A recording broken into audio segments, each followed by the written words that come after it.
Hello friend, welcome to my channel.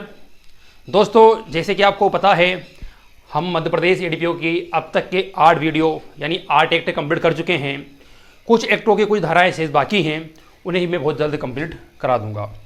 उम्मीद करता हूं आपको मेरे वीडियो समझ में आ रहे होंगे और आप नोट्स बना रहे होंगे या आप डायरेक्ट में अपने हिसाब से अंडरलाइन कर रहे होंगे।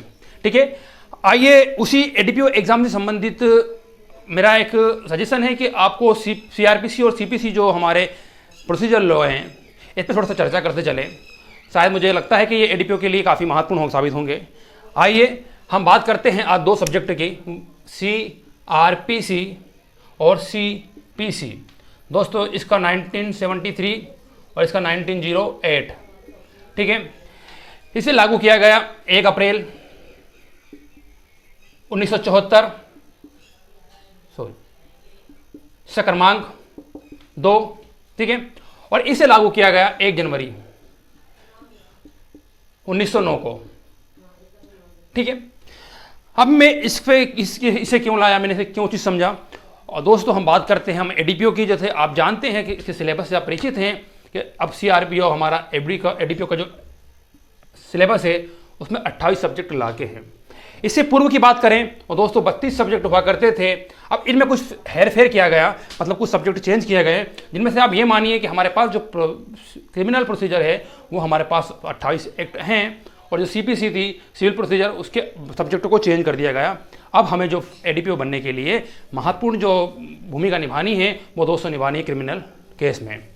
सीपीसी को इस दायरे से भी फिलहाल हटा दिया गया है।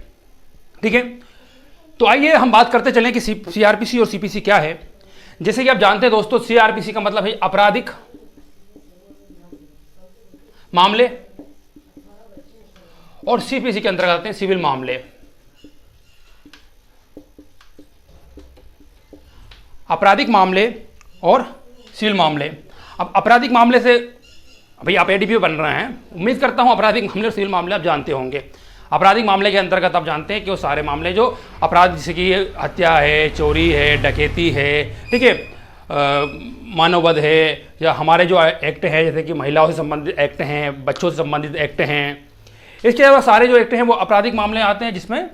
ठीक है, और सिविल मामले भी आप जानते हैं कि सिविल मामले के अंतर्गत अधिकार को लेकर, दायित्व को लेकर, ठीक है, किसी संपत्ति को लेकर यहाँ पर बात की जाती है, और 2 आधारों पर प्रैक्टिस की जाती है। कोई क्रिमिनल मामले को देखना चाहता है तो कोई सिविल मामले को देखना चाहता है, और कोई दोनों मामलों को देखना चाहता है। तो अब आपराधिक मामले और सिविल मामले, ठीक है, तो यही अंतर है इन दोनों के बीच। अब जो क्रिमिनल जो एक्ट हैं, जो हम 28 सब्जेक्ट पढ़ेंगे दोस्तों, उनमें जो है अधिकतर हमने देखा सभी एक्टों में जो प्रोसीजर है, उसकी जो प्रक्रिया है वो किस माध्यम से या किस एक्ट के तहत होगी, तो दोस्तों वो सीआरपीसी 1973 के तहत उसकी जो प्रोसीजर है, उनमें जो आगे की प्रोसीजर होनी है वो सीआरपीसी 1973 के अधीन होनी है। ठीक है, उसमें कैसे आप पुलिस अधिकारी गिरफ्तार करेगा, कैसे वहाँ पर वारंट जारी होगा, कैसे तलाशी ली जाएगी, कैसे, ठीक है, तो सारे जो मामले हमारे हैं वो सीआरपीसी 1970 के थ्री उस पर प्रोसीजर की जाएगी। मैं बताता भी हूँ आपको कि इस एक्ट में संहिता से आशय है, तो संहिता से जो आशय है वो सीआरपीसी 1973 का है। और दोस्तों, आप सबसे पहले सीआरपीसी को देखें, इसकी प्रोसीजर को समझें, उसके बाद आप बाकी एक्टों को उठाएं, बाकी एक्टों को पढ़ने की कोशिश करें। सबसे पहले इस एक्ट को पढ़ें, क्योंकि यही वो एक्ट है जिसमें हमें सभी क्रिमिनल प्रोसीजर के बारे में बताया गया है। क्या जो क्रिमिनल एक्ट हैं उनकी क्या प्रोसीजर रहेगी, उनको किस तरह से हैंडल किया जाएगा, किस तरह से मामले। ठीक है, तो ये आप इस एक्ट को जरूर देखें। और सीपीसी की हम बात करें 1908 दोस्तों, तो ये एक्ट इससे पहले हमारे पूर्व में ये सीपीसी हमारे पास था। इसके अलावा हमारे पास संविधान था, हमारे पास कॉन्ट्रैक्ट एक्ट था, टीपी एक्ट था, ठीक है, और दुष्कृति। अब इन एक्टों को यहाँ से हटा दिया गया, और लोगों का मानना था कि ये सिविल जो मामले हैं, इन्हें लोगों का अधिकतर मैंने कमेंट के माध्यम से देखा कि इसे कठिन मानते थे।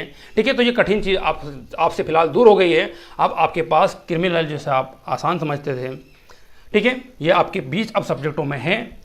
ठीक है, तो आप पहले सीआरपीसी 1973 को उठाएं, उसकी प्रोसीजर को समझें, उसमें क्या क्या प्रावधान किए गए हैं, क्या क्या उपबंध किए गए हैं, क्या बताया गया है, किस तरह से प्रोसीजर होगी। ठीक है, कोई मामला कैसे सामने आएगा, तो पुलिस अधिकारी कैसे गिरफ्तार करेगा, कैसे मजिस्ट्रेट मामले का संज्ञान लेगा, परिवाद कैसे होगा।